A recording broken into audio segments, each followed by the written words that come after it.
फैसला एक चर्चा, एक ऐसा कार्यक्रम जिसका सरोकार है सिर्फ और सिर्फ आपकी समस्याओं से, जिनके जरिए एक ऐसे फैसले पर पहुंचा जाए जिससे एक स्वस्थ समाज का निर्माण हो सके। देखिए एक चर्चा, फैसला। चुनावी रंग सिटी हलचल के संग, लेकिन एक बड़ी बात, वो बड़ी बात यह है कि लोकतंत्र के इस महापर्व पर आपको कुछ यादों में लेकर चलेंगे, कुछ उपलब्धियों पर लेकर चलेंगे। और यादों और उपलब्धियों के बीच में हमारे साथ मेरठ के एसएसपी रहे ब्रजलाल जी हैं, यूपी के डीजीपी रहे ब्रजलाल जी हैं, राज्यसभा सांसद ब्रजलाल जी हैं, दलित चिंतक ब्रजलाल जी हैं, और एक अच्छे इंसान, एक अच्छे अधिकारी ब्रजलाल जी तो हैं ही, साथ ही साथ लेखक ब्रजलाल जी भी हैं। जी हां, इस चुनावी रंग में, इस चुनावी भागदौड़ में समय निकाला सिटी हलचल के लिए। सर, सिटी हलचल पर स्वागत और बहुत बहुत धन्यवाद। बहुत बहुत धन्यवाद जी। जी सर, इतना बिजी शेड्यूल है सर। सबसे पहले तो यही पूछ लेते हैं कि आप कहां कहां जा रहे हैं, किन किन की मदद कर रहे हैं, क्योंकि यूपी तो आपके लिए कर्मस्थली रहा है, अभी भी कर्मस्थली। बिल्कुल कर्मस्थली रही है, और मेरठ तो मेरी सबसे बड़ी कर्मस्थली रही है। मैं फेवरेट भी है यहाँ, फेवरेट। यहाँ मैं 3 जुलाई 91 को आया था, एसएसपी आया था, और 35 बरस हो गया। और फिर यहाँ 2.25 साल रह करके मैं गया था यहाँ से आगरा एसएसपी। तो मेरठ हमें बहुत पसंद आता है, और मैं अपनी पुस्तक की लॉन्चिंग भी मेरठ से ही किया था। हम थे, लक्ष्मीकांत जी थे, हम लोग 2 पुस्तक लॉन्च की थी। हाँ, 3 पुस्तक किया था। 3 अब तो मेरी 9 आ गई हैं। एक का पहले वाला मैंने जोगेंद्र नाथ मंडल लिखा था, उस पर बांग्ला अनुवाद आ गया। इंडियन मुजाहिदीन निशाने पर गुजरात, उसका अंग्रेजी निकाला, और अभी हमें एक प्रोफेसर उपलब्ध कराए गए तो उसका गुजराती आ गया। फिर पुलिस की बारात लिखी, लखनऊ के रंगबाज लिखी, इटावा फाइल्स लिखी, अभी अभी पब्लिश हुई है 1.5 विश्वा जमीन यूपी क्राइम फाइल। तो इस तरह से मेरी 9 किताबें ये हुई। तो एक राइटर भी हूं। लेखक से तो सर बाद में बात करेंगे, अभी तो आप यायावार हैं। सर, कर्मस्थली भी रही है, कहां कहां का दौरा हो गया है दलित चिंतक के तौर पर, राज्यसभा सांसद के तौर पर? मैं गया था पीलीभीत सर, मैं वहां 12, 13, 14 पीलीभीत में था। फिर वहां से गया मैं नगीना, बिजनौर, उसके बाद सहारनपुर, और पीलीभीत स्पेशली मैंने 3 दिन बिताया। और वहां सबसे महत्वपूर्ण है, वहां खाली दलित बंगाली जो हैं वो 2.5 लाख हैं जी। और वो बंगाली है प्रताड़ित, जो पूर्वी पाकिस्तान, आज का बांग्लादेश, से भगाए गए थे। जब जोगेंद्र नाथ मंडल जी दलित नेता थे, और वो पाकिस्तान के पहले लॉ मिनिस्टर थे। बाबा साहब ने कहा कि वहां हिंदू सुरक्षित नहीं रहेंगे पाकिस्तान में।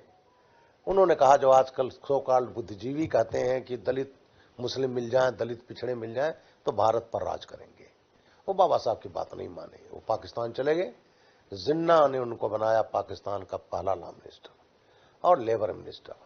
लेकिन 3 साल में जो कत्लेआम हुआ, और इनके वजह से दलित रुक गया। सबसे ज्यादा प्रताड़ित तो कत्लेआम और धर्मांतरण का शिकार खासकर पूर्वी पाकिस्तान में जो बांग्लादेश है वो दलित हुए, जिनको बोला जाता है नमो शूद्र। 8 अक्टूबर सन 50 को मंडल जी भाग गए। इतने प्रताड़ित हुए, देश का लॉ मिनिस्टर भाग आया पाकिस्तान का।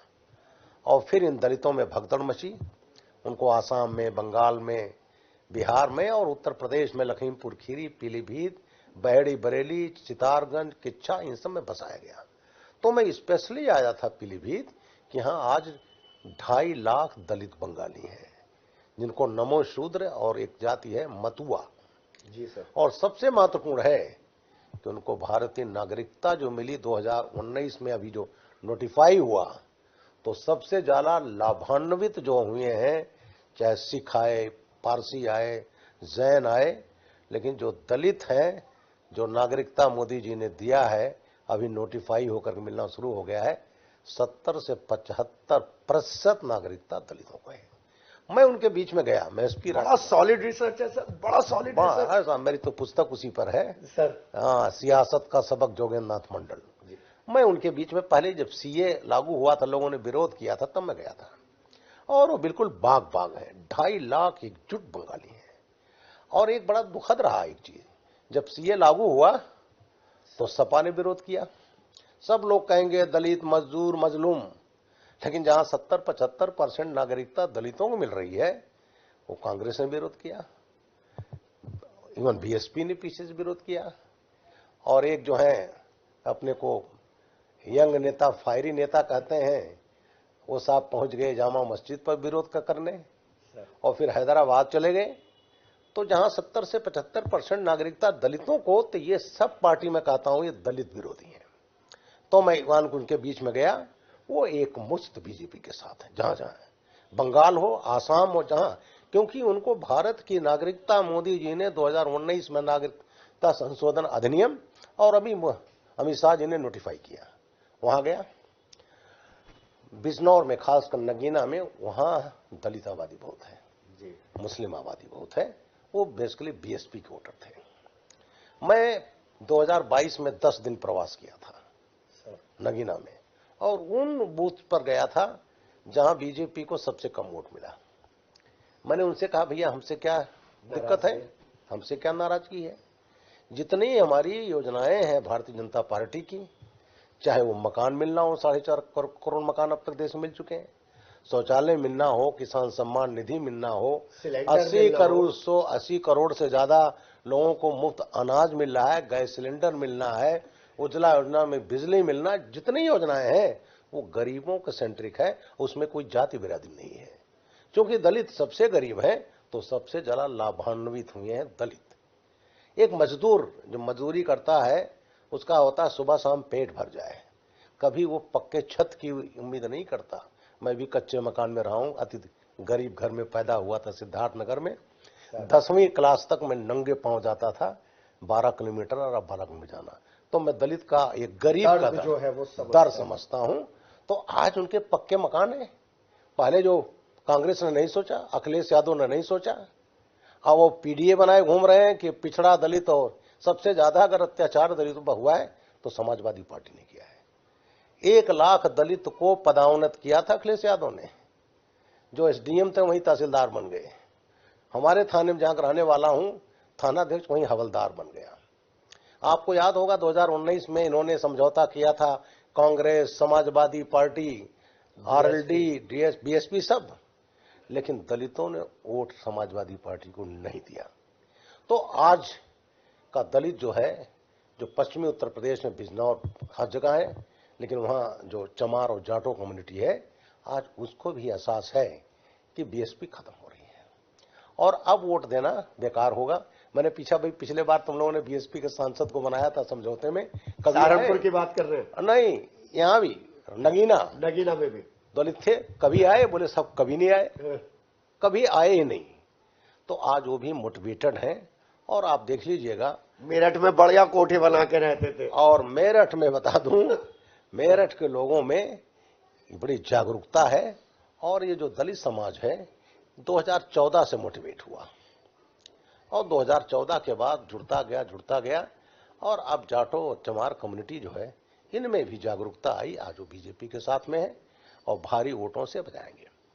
अभी यहां मैं मेरठ में कल से हूं, उनके घरों में गया, देहातों में गया, अब्दुल्लापुर गया, सैफीपुर गया, गांव गया, लोगों से मिला, और एक ही चीज कर रहा हूं हाथ जोड़कर कि हमारे अरुण गोविल जी हैं, आप घर घर इनको जानता है रामायण की वजह से, वैसे भी भारतीय जनता पार्टी जिसको खड़ा करती है, हम सब कार्यकर्ता साथ में होते हैं।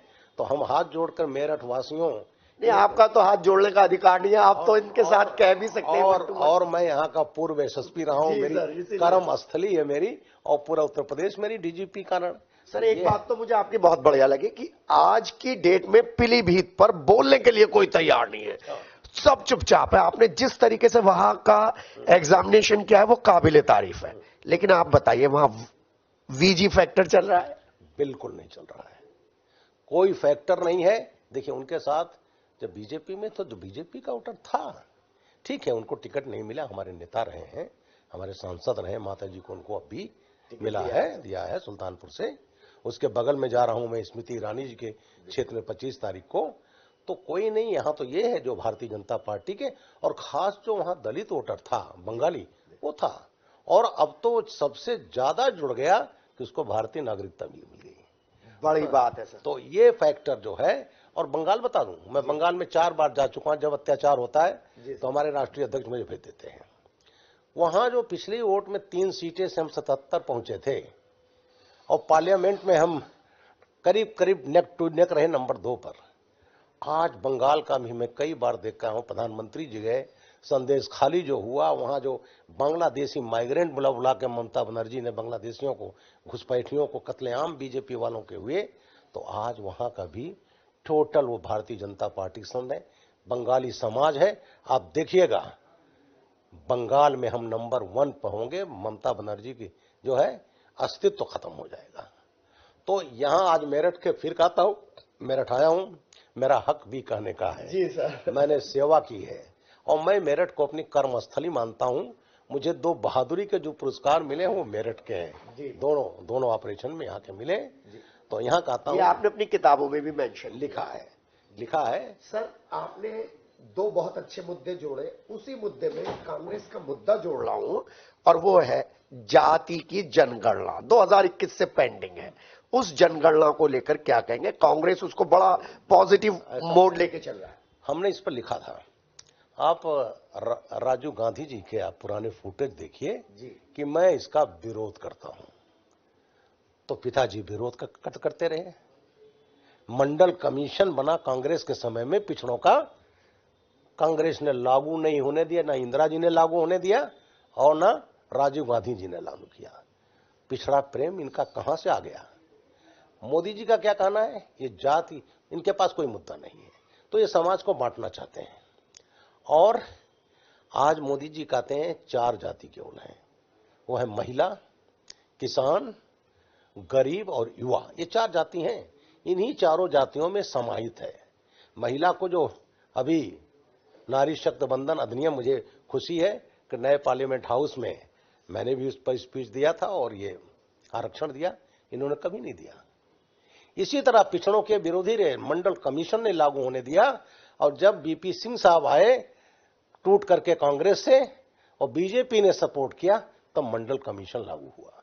बाबा साहब को इन्होंने कभी भारत रत्न नहीं दिया, जो अपने को दलितों का प्रेम उमड़ता है। वो माननीय अटल बिहारी वाजपेयी जी ने जब बीपी सिंह को दिया कि बाबा साहब को भारत रत्न देना पड़ेगा, भारत रत्न 31 मार्च 1990 को मिला। मोदी जी ने तो गजब कर दिया, जो सम्मान दलित संतों का, बाबा साहब का पंचतीर्थ बना दिया। दिल्ली में जाइए, अलीपुर आपका जनपद, उनकी चैत्य भूमि महाराष्ट्र, जन्मभूमि महो, जहां उन्होंने दीक्षा ग्रहण की थी नागपुर, आज जहां लंदन में पढ़े थे, साहब सैकड़ों करोड़ के स्मारक बना दिए। तो जो मोदी जी ने किया, बनारस तो उनकी कल है, कोई संत रविदास जी हाँ, कोई नहीं गया, कोई प्राइम मिनिस्टर नहीं गया। और बस्ती जो हमारा पुराना जिला था, वहां मगहर है संत कबीर जी का, जहाँ पे कबीर जी ने कोई शरीर छोड़ा था, कोई नहीं गया। वहां जाने वाले थे मोदी जी, रविदास जी में मोदी जी। तो ये जो है ये पार्टी हमारी, तो ये शगुफा ही रह जाएगा सर फिर क्या जाति जनगणना? बिल्कुल सगुफा, इनसे कोई तो विरोधी हैं जाति जनगणना के, ये विरोधी हैं। और जो मोदी जी ने कहा ये 4 जातियां बता चुका हूं, महिला, किसान और युवा और गरीब, इन सब में पूरा समाज समाहित है, जिसके लिए भारतीय जनता पार्टी, हमारे प्रधानमंत्री मोदी जी कर रहे हैं। इनका अपलिफ्टमेंट हो जाएगा तो देश का हो जाएगा। आज हमें 14 में 11वीं अर्थव्यवस्था मिली थी, आज हम 5वीं हैं, और 2 वर्ष में हम तीसरी होने जा रहे हैं। केवल चाइना अमेरिका मेरे ऊपर रह जाएगा। 2047 तक परिकल्पना है भारत को पूर्ण विकसित राष्ट्र बनाना। मैं दक्षिण भारत में भी था जी। जनवरी में 1 हफ्ता रहा, डिस्ट्रिक्ट तिरुवन्नामलाई बेलपुरम। फिर मैं चेयरमैन हूं संसदीय समिति का, होम अफेयर का। मैं फरवरी में गया था तमिलनाडु, आंध्रा और पांडिचेरी। अब कि वहां बीजेपी की हवा बदल रही है, दक्षिण में बीजेपी बिल्कुल हवा बह रही है। आप देखिएगा हमारी सीटें आएंगी तमिलनाडु से, हमारी सीटें तेलंगाना से बहुत जाएंगी, कर्नाटक में हम स्वीप कर रहे हैं, आंध्रा में तेलुगु देशम पार्टी से हमारा समझौता, वहां हमारे हैं। और हम हमेशा छोटे भाई रहते थे उड़ीसा में, अब हम वहां बड़े भाई बनकर आ रहे हैं। सबसे ज्यादा हमारी सीटें आ रही उसमें, और ये हिंदी बेल्ट तो है ही है यहाँ का। तो इसलिए जो ये है कि मोदी जी के पहला आपने क्लीन स्वीप की बात बता दी, तो इस समय जो ज्वलंत मुद्दा है वो पहली फेज की वोटिंग के बाद बताया जा रहा है कि कम वोटिंग हुई है, इससे नुकसान होगा बीजेपी का। आपका क्या सोचना? नहीं, ऐसी बात नहीं है। हमारे जो कोर वोटर हैं, बीजेपी से प्रभावित हैं, उन्होंने वोट दिया है। हमारी तो ये सोचना है कि ऐसा समाज जो एकजुट होकर देता है वो काफी उदासीन रहा है। ये मैं देखो रिपोर्टिंग अखबारों में देखा है, क्योंकि सबको मालूम है कि मोदी जी प्रधानमंत्री हैं, प्रधानमंत्री बड़ी सावधानी से शब्द चुन रहे हैं सर आप।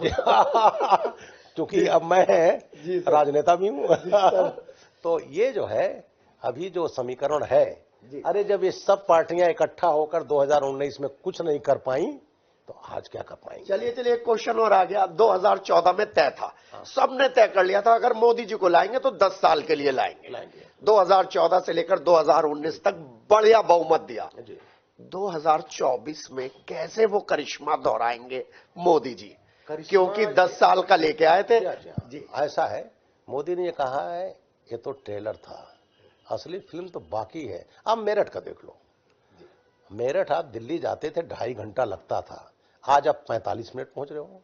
मैं मेरठ घूमा, शकल बदली हुई है। क्या बन रहा है? मेट्रो, और सीधे आप दिल्ली गाजियाबाद से जुड़ के यहां आ रहे हैं। क्या रोड्स, क्या रेलवे की कनेक्टिविटी। आपके बगल में नोएडा में इंटरनेशनल एयरपोर्ट, आपका परतापुर का जो एयरपोर्ट है वो पूरा उसमें बदलने जा रहा है। तो जो विकास की गंगा बह रही है और प्रत्येक वर्ग लाभान्वित हुआ है। भाई किसान निधि है तो कोई उसमें मकान है, चाहे हिंदू चाहे मुसलमान हो, सबको मिल रहा है। तो मोदी जी जो कहते हैं वो करते हैं, तो उन्होंने करके दिखाया है। इसलिए केवल हम भारतीय नहीं, विदेशी भी मोदी जी पर विश्वास करते हैं। इसलिए हम इसको 24 में जो हमारी 14 और 19 से ज्यादा हमारी सीटें आएंगी, प्रचंड बहुमत से मोदी जी तीसरी बार बनेंगे। और हमारी परिकल्पना जो है 2 साल में हम तीसरी अर्थव्यवस्था और 2047 तक पूर्ण विकसित भारत। आज चाइना की इकोनॉमी गिर रही है, उसमें कोरोना हुआ तो इकोनॉमी बैठ गई, और अब तो इंटरनेशनल एजेंसी का रहा, IPF का रहा कि भारत का ब्राइट फ्यूचर है। और जो तमाम लगा से चाइना से जो बिजनेसमैन भाग रहे हैं वो हमारे यहाँ आ रहे हैं। सर बहुत रिसर्च कर रहे हैं, बहुत रिसर्च कर रहे हैं, लेकिन एक बात बता दीजिए, आपने बहुत सारे चुनाव करवाए हैं, 400 पार का पहले ही डिक्लेरेशन कर देना, क्या जोखिम तो नहीं उठा लिया है बीजेपी और मोदी सरकार ने? बिल्कुल नहीं, जोखिम नहीं, क्योंकि आज पूरी देश की जनता ये जानती है उनको करना है। पहले तो कुछ असमंजस में थे 14 में 19 में, लेकिन अब उनको कोई असमंजस नहीं है कि मोदी जो कहते हैं उनकी गारंटी की गारंटी है, तो ये गारंटी पूरी होगी और हम 400 का आंकड़ा पार करेंगे। सर छोटे छोटे क्वेश्चन, बहुत सारे छोटे छोटे। किसान आंदोलन अभी भी चल रहा है पंजाब में, इन किसान आंदोलन में जो किसान है उनको क्या कहेंगे आप? ऐसा है, इसमें आपको मालूम हुआ कि इसमें किसान कम थे, आड़ती ज्यादा थे, तमाम कनाडा से आए थे, फंडिंग हो रही थी कहां से? विदेशी सी। एक शब्द होता है डीप स्टेट सर, जो भारत के विरोधी हैं, और उसमें हमारे कई विरोधी नेता भी शामिल हैं। डीप स्टेट, उसमें कई तो मुख्यमंत्री जेल में है। तो ये डीप स्टेट का मसला था, इनके पास कोई मुद्दा नहीं, कैसे हम खड़ा करें। और अभी जब दोबारा हुआ एक बार, जब उनकी नागरिकता चेक लिया, पता कनाडा से आए हैं, तो इसलिए लोगों ने देख रहा। और जो 26 जनवरी को घटना किया था इन्होंने, लाल किले पर हमला और हमारी जवान ज्योति पर हमला किया था, इसको देश आज भूला नहीं है। तो ये जो उसमें जो ऐसे तत्व थे जो भारत विरोधी हैं, डीप स्टेट से जुड़े हुए हैं, वो देश जो भारत की प्रगति नहीं देखना चाहते, तो वो है इसमें किसान। भाई पश्चिमी यूपी का, पूर्वी उत्तर प्रदेश का, पंजाब के कुछ, मध्य प्रदेश का, बिहार का, वो किसान को नहीं जुड़ा हुआ है। वो किसान लाभान्वित हो रहा है। ये केवल अभी, बल्कि उनके किसान नेता ने कहा मोदी का ग्राफ बहुत बढ़ रहा है सरदार जी, मैंने देखा टीवी पर, और कैसे इनको गिराया जाए। तो इनका लक्ष्य किसानों की समस्या नहीं है, मोदी जी को कैसे हटाया जाए। यही चीज कांग्रेस ने किया था गुजरात में जब मुख्यमंत्री थे, और जब इन्होंने भगवा आतंकवाद के नाम पर मोदी जी को गिराना चाहा।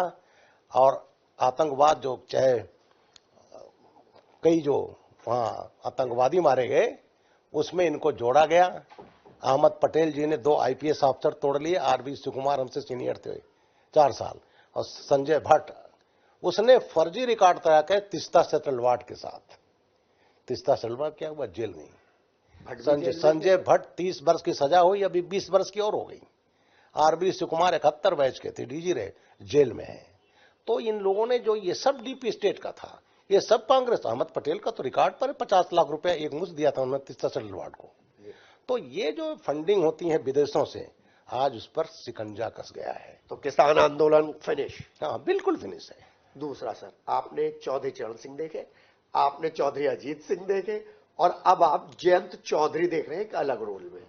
जयंत चौधरी अपने पूर्वजों को पीछे छोड़ जाएंगे बीजेपी के साथ जुड़ के?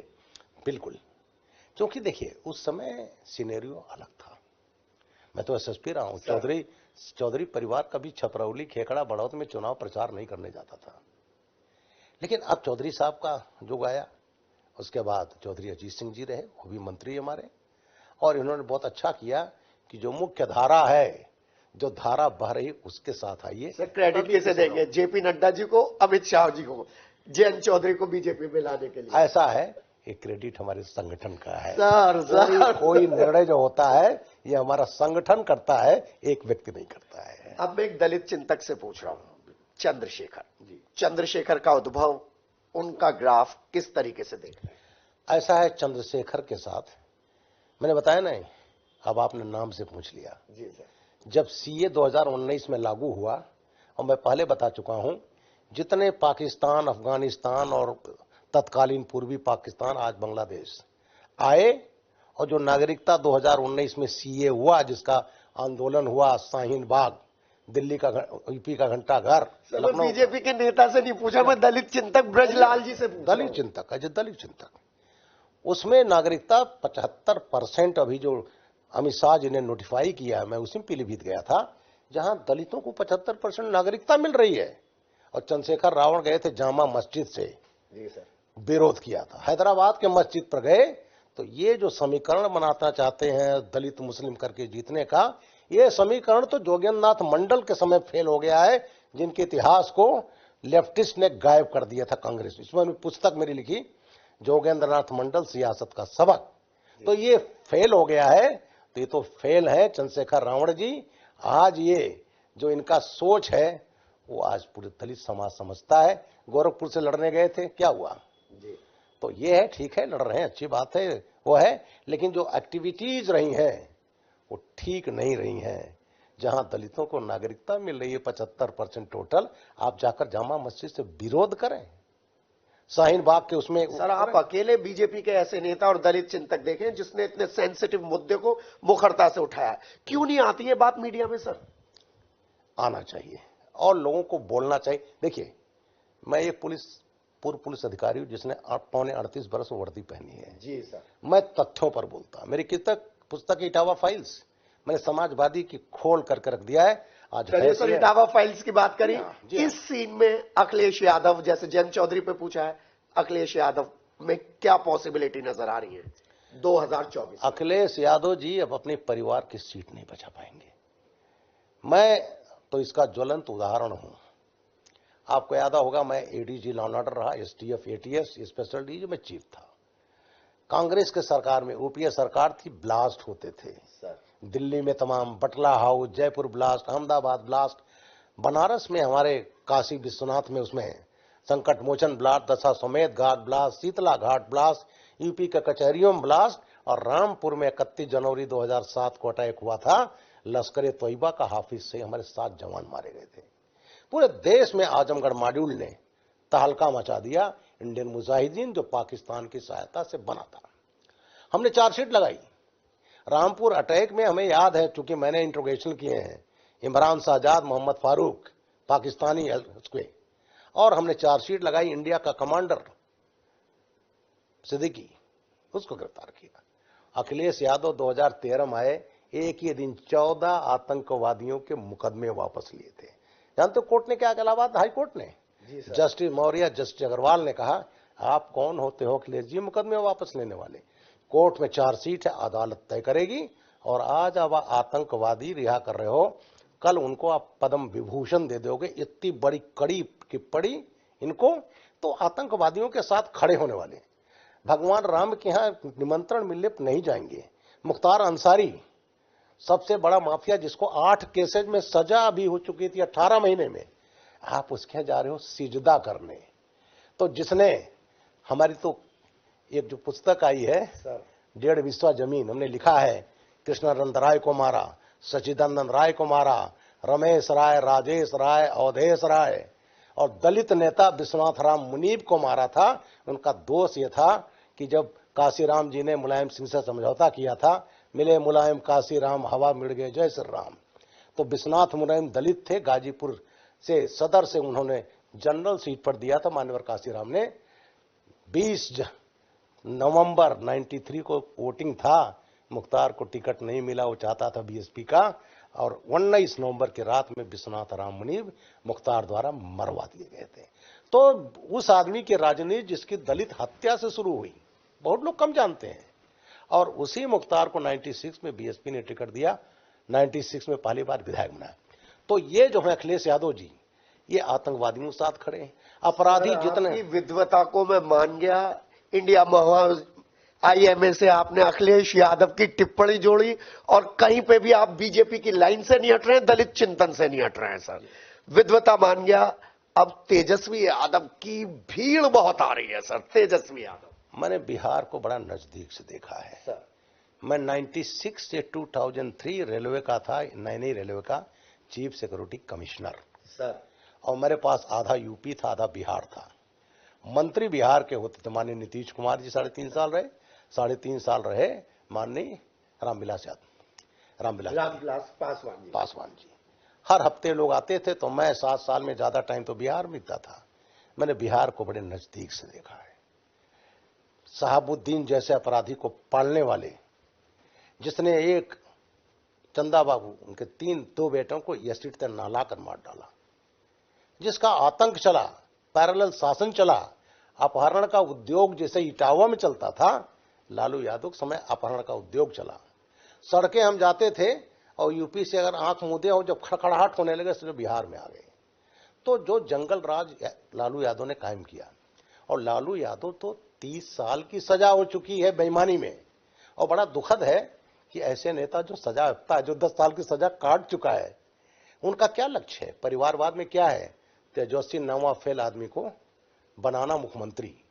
तो जो अपराधी है, अपराध में सजा मिल चुकी है, सजा काट चुका है, तो बिहार के सभी लोग जानते हैं। और इनका जो था MY फार्मूला, मुस्लिम और यादव, दलितों को भी बिहार में भ्रमित किया जाता था, अब वो इनकी पोल खुल चुकी है, तो वो भी अपराधियों को पालने वाले। और एक मेरी किताब में है, हमारे यहाँ मैं IG लॉ एंड ऑर्डर होता था, एक अफसर थे, उन्होंने पुलिस वीक में आतंकवाद पर एक हो रखा, हम वर्कशॉप रखा, हम लोग इंटरनल, मीडिया को नहीं जाता जी। उसमें कहा बिहार के फुलवारी शरीफ में आतंकवादी रुके थे, और वो लीक हो गया मीडिया को सर। लालू यादव थे रेल मंत्री, लालू यादव रेल मंत्री वैसा बमक गए कि मुलायम सिंह 29 अक्टूबर 2005 को बुलाए गए, और आते अपने प्रिय अफसर भल्ला को सस्पेंड कर दिया। तो मैंने लिखा है, आतंकवाद की कार्रवाई तो छोड़िए, आतंकवाद की चर्चा करना भी गुनाह था, चाहे मुलायम सिंह, लालू यादव। आपको याद होगा 27 फरवरी 2002 साबरमती एक्सप्रेस चलित अयोध्या था, राम भक्त थे, गोधरा में इनको जिंदा जलाकर मार दिया गया था। वहां के मुसलमान कट्टरपंथी 59 लोग मारे गए, जिंदा जला दिए गए थे। जांच चल रही थी।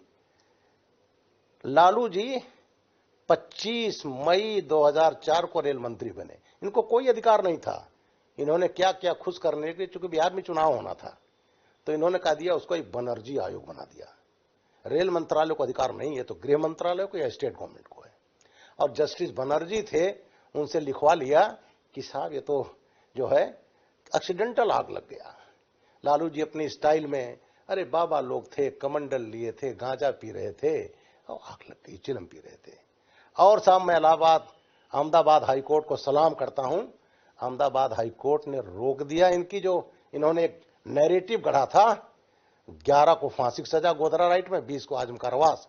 तो वो लालू यादव सीधे हमने पार्लियामेंट में बोल चुका हूं मैं, तो जहां राम भक्त मार दिए गए, अब उसको लालू कह रहे हैं साहब एक्सीडेंट था वो। तो ये सब जानते हैं, ये राजनीति, तुष्टीकरण की राजनीति आप जो खेल खेल रहे हो, वो अभी देश का आदमी चाहे हिंदू चाहे मुसलमान सब जान गए, वो बर्दाश्त करने वाला नहीं है। अमेठी के राहुल गांधी। बिल्कुल है, बिल्कुल। हमें ऐसा है, 3 लोग इस समय हैं, एक यूपी के हैं राहुल जी हैं, एक बिहार के हुए हैं। तो इसलिए अब वो तो ये जो कहते हैं फूटे हुए पटाखे हैं जी, फुस पटाखे, बिल्कुल फुस पटाखे हैं।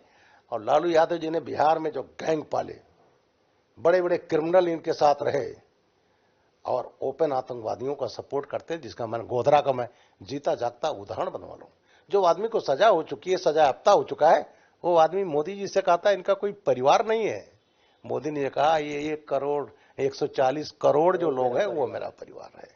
तो जो परिवार की सोचता है, अखिलेश यादव चाहे ये हो लालू यादव, चाहे स्टालिन हो, चाहे ममता बनर्जी हो, चाहे वो इसके शरद पवार जी हो, इनका टारगेट क्या है? अपना परिवार।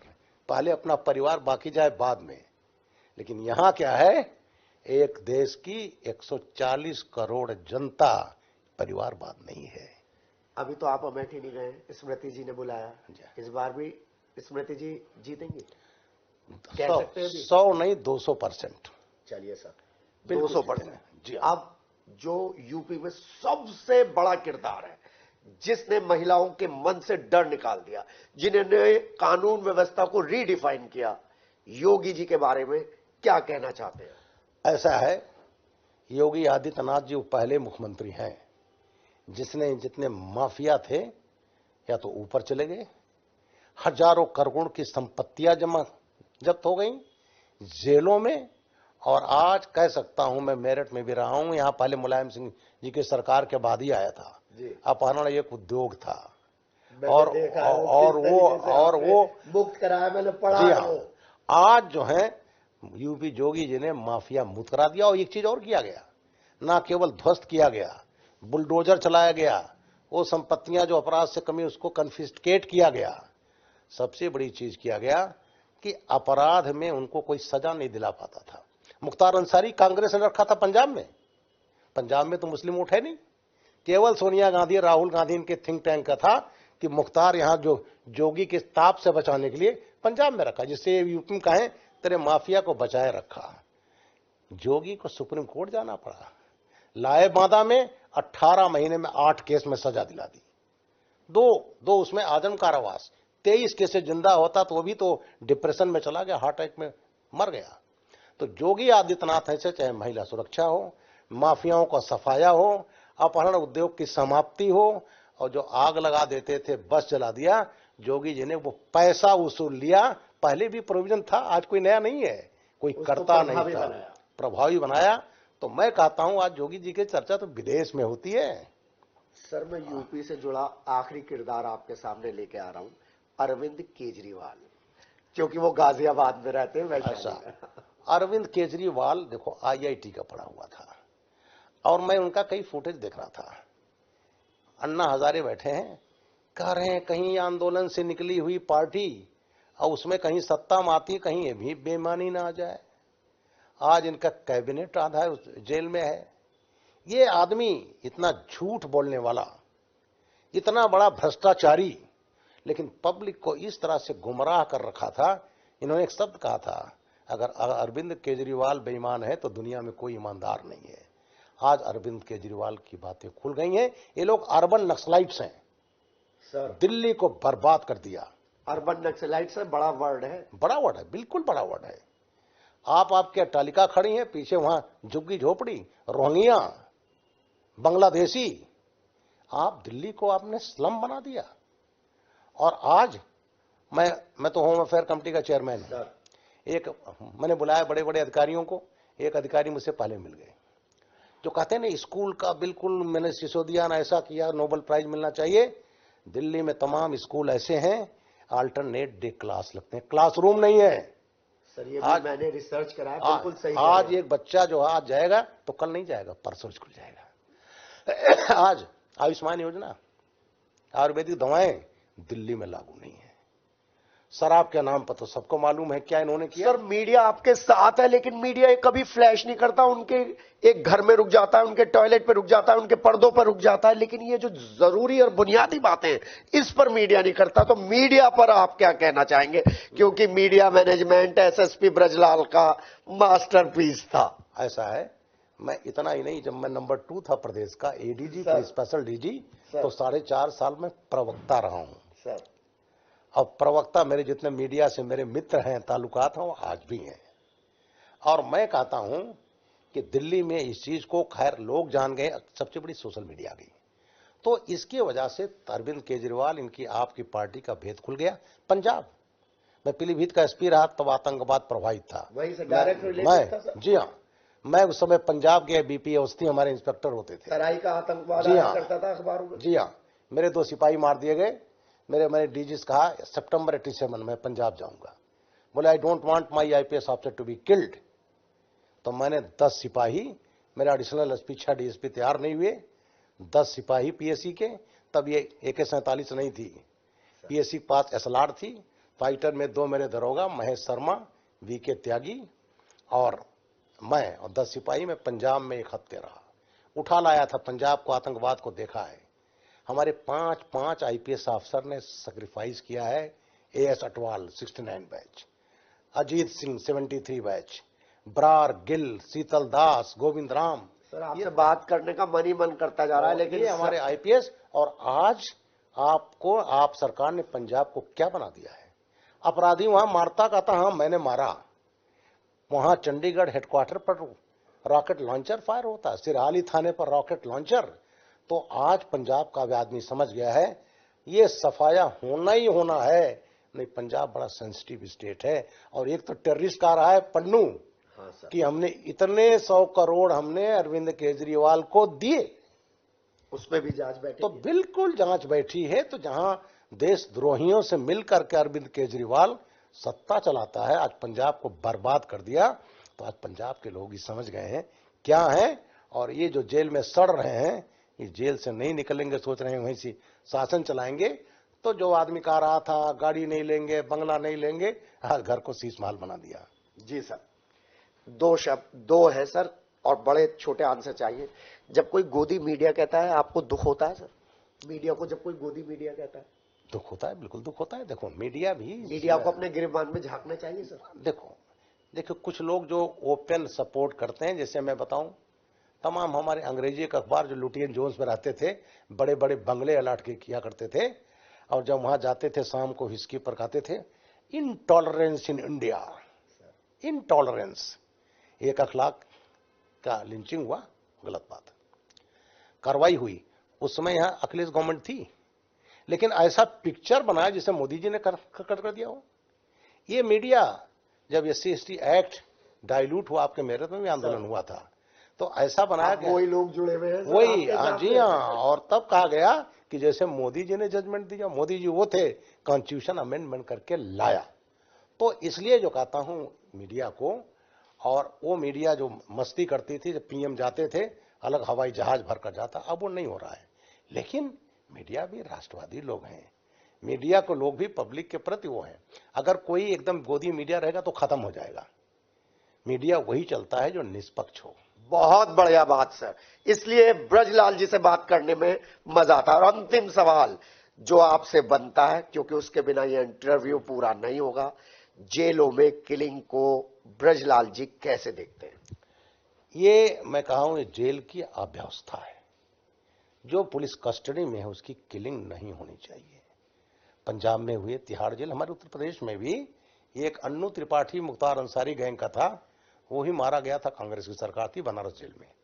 और कई किलिंग हुई हैं, सुल्तानपुर जेल में हुई है। तो ये जो है, और चित्रकूट जेल में 2 मारे गए थे, मुख्तार गैंग के थे। एक तो सहारनपुर का था, मैं भी उस ऑपरेशन में था, मुकीम काला पे आपका पूरा चैप्टर, जी हाँ, चैप्टर पूरी किताब है जी सर। और मारने वाले भी मुख्तार गैंग के ही थी, जो त्रिपाठी वो खुद मारा गया, पुलिस ने मार दिया उसमें।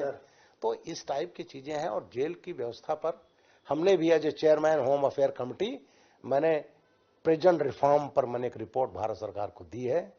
हमने एक मॉडल एक्ट बनाकर दिया है और चूंकि प्रिजन स्टेट सब्जेक्ट है तो इसलिए ना केवल हमको प्रिजनर्स की सुविधा, उसमें ओवर क्राउडिंग को कम करना, जो भरे हुए प्रिजन को इसकी संख्या कम करना। अभी जो 1 जुलाई से नया भारतीय जो कानून, हाँ क्रिमिनल जस्टिस, उसका नाम दंड संहिता नहीं नाम रखा है, न्याय संहिता। हम न्याय देते हैं। और भारतीय नागरिक सुरक्षा अधिनियम, मुझे पार्लियामेंट में मेरे एक एमपी विरोधी थे, उन्होंने कहा कि साहब ये नागरिक सुरक्षा तो सिविल डिफेंस को हम करना ही सर। 1860 में मैकाले ने बनाया था आईपीसी और बाबा साहब ने जो संविधान बनाया 1950 में लागू हुआ। तो ये जो है, जो संविधान प्रदत्त अधिकार थे जो 164 वर्ष में नहीं मिले, उसको हम दे रहे हैं। इसीलिए सीआरपीसी का नाम है भारतीय नागरिक सुरक्षा संहिता। अब हम लोगों ने तमाम ऐसे परिवर्तन किए हैं। अभी हम सलाम करते हैं चंद्रचूड़ साहब जो हमारे सीजीआई, उन्होंने तारीफ किया जो है ना हमारी कमेटी से भी कानून पास हुआ। राज्यसभा में मुझे मुख्य वक्ता रखा गया। आज कोर्ट पर हमने जिम्मेदारी तय की है कि इतने दिन में जजमेंट देना पड़ेगा। हमने मुकदमा पुलिस को किया, 90 दिन में चार्जशीट लगाई, नहीं होगा तो 120 आपको दोबारा कोर्ट से परमिशन लेना पड़ेगा, 180 दिन में चार्ज लगाएगा। पता चला माफियाज के चार्जशीट चले गए, वो बरसों ट्रायल पर नहीं आते थे। सर मैं बड़ा क्रिटिसाइज करता था मोदी सरकार को कि वो अफसरों को राजनेता बना रही है, लेकिन आपसे बात करके यही लग रहा है कि अफसरों को ही पॉलिटिक्स में आना चाहिए। जितनी आपकी समझ है, जितना आपका अनुभव है, इतना तो इन पॉलिटिशियंस को भी नहीं है। मोदी जी जानते हैं कि कौन आदमी डिलीवर कर सकता है। अरे मैं तो एक प्रोफेशनल पुलिस ऑफिसर था सर, वो तो बात करके ही लग रहा है। मुझे जो है वो डेट था 26 अक्टूबर 2020, रात में फोन आता है, डीजी साहब आइए सुबह नॉमिनेशन फाइल करिए। मैंने अप्लाई किया ना, मैं सांसद बन गया। मुझे पार्लियामेंट होम अफेयर कमेटी का चेयरमैन बना दिया गया। जनरली 2nd 3rd टर्म में बनते हैं और मेरी सांसदी थी 1 बरस 10 महीने की। और ये कानून हमारे कमेटी में आया और मुझे खुशी है कि उसमें मेरा भी रोल है। तो मोदी जी ने क्या, अब जयशंकर जी हमारे बैचमेट हैं, कोई इतना पावरफुल, इतना कॉम्पिटेंट विदेश मंत्री देखा है? मेरे बैच के हैं, 77 बैच के। मेरे बैच का मैं हूं चेयरमैन। मेरे बैच के आनंद बोस हैं गवर्नर बंगाल, वो भी केरला कैडर मेरे बैचमेट हैं। और एक दूसरी पार्टी के हैं, लेकिन मेरे बैचमेट वो भी हैं मुख्यमंत्री मिजोरम, लाल दुमामा आईपीएस का। तो देखिए, ब्यूरोक्रेट जो होता अच्छा, उसको जिंदगी भर उसने हर चीज जानता हो, और अगर उसको पॉलिटिक्स में लिया जाता है तो वो अगर अच्छा है तो वो बेटर, उसमें चूंकि ऑलरेडी उसमें जानकारी होता है तो वो बेटर डिलीवर करता है। और हमें जो सम्मान मिला भारतीय जनता पार्टी में, मेरा पार्टी ने उपयोग किया, उसका मैं अपने संगठन का आभारी हूं।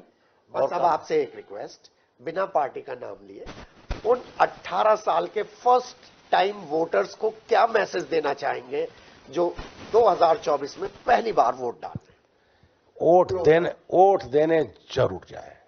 एक वोट कीमती है। एक वोट से अटल बिहारी वाजपेयी जी की सरकार गिर गई थी।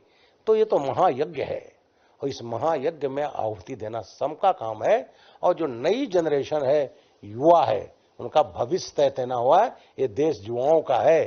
तो मेरा ये प्रत्येक लोग और सभी लोग निकलें, गर्मी रहेगी सर। तो मैंने कहा है हर जगह कि भैया नाश्ता बाद में करना, पहले जाकर वोट दे आना। इस महायज्ञ में आहुति देने का काम सबको है। मैं किसी पार्टी का नाम ले रहा हूं, लेकिन उन्हें कहूंगा कि वोट अपना जरूर दें। और लोकतंत्र जो है दुनिया का सबसे बड़ा लोकतंत्र, उसको मजबूत। जी हाँ, मजा आ रहा है ना बात करके, सुन के ज्ञान भी बढ़ रहा है। और मैं तो जब भी ब्रजलाल जी से मिलता हूं तो मुझे एक नया उनके व्यक्तित्व से परिचय होता है।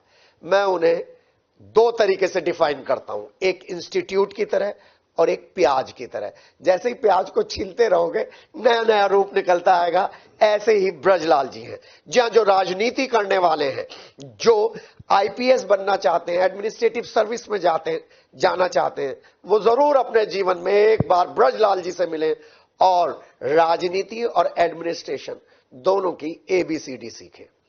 चुनाव का माहौल है। 2024 जैसा कि ब्रजलाल जी ने कहा है कि महापर्व है, लोकतंत्र का महापर्व है, इसमें अपनी जिम्मेदारी निभानी है, अपनी भागीदारी निभानी है।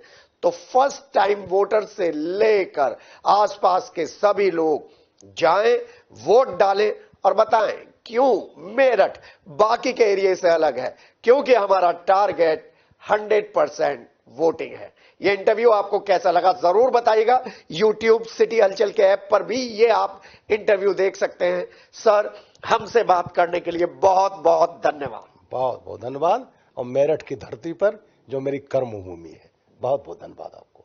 सिटी हलचल का बहुत बहुत धन्यवाद। आपके साथ आपके पूर्व एसएसपी, यूपी के डीजीपी रह चुके ब्रजलाल जी और एक बेहद सरल दलित चिंतक के साथ साथ सच्चे भारतीय से यह थी हमारी मुलाकात। यह मुलाकात आपको कैसी लगी जरूर बताइएगा। मुझे यानी कि केके को और संजय को दीजिए इजाजत। वहां पर संजय जूनियर कर रहा है इस पूरे कार्यक्रम की वीडियो एडिटिंग और सिटी हलचल की टीम के साथ। ऐसे ही ज्ञानवर्धक कार्यक्रम आपको दिखाते रहेंगे, ऐसी ही पर्सनैलिटी से आपको मिलाते रहेंगे। बने रहिए सिटी हलचल के साथ। फैसला एक चर्चा एक ऐसा कार्यक्रम जिसका सरोकार है सिर्फ और सिर्फ आपकी समस्याओं से, जिनके जरिए एक ऐसे फैसले पर पहुंचा जाए जिससे एक स्वस्थ समाज का निर्माण हो सके। देखिए एक चर्चा, फैसला।